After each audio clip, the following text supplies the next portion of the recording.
Vates. According to Oxford Concise Dictionary, the word vates is of Latin origin, which means a prophet or a seer. The adjective form of the word vates is vatic, which means predicting what will happen in the future. A poet, who is divinely inspired, has been called as vates in Latin. The Roman poet, Virgil, has been credited with vatic powers.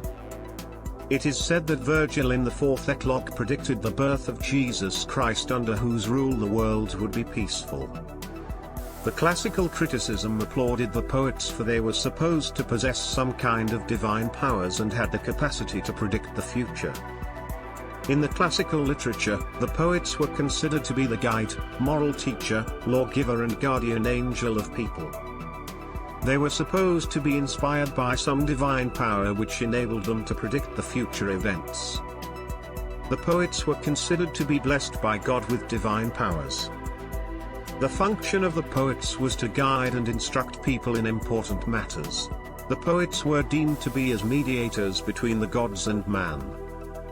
They were inspired by the divinity and were able to give message of the gods through verses.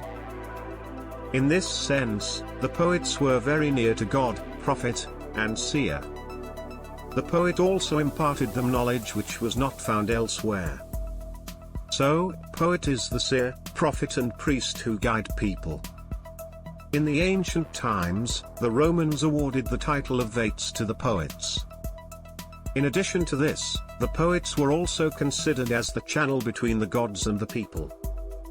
Gods bestowed upon the poets special qualities and power through which they could convey God's message to people.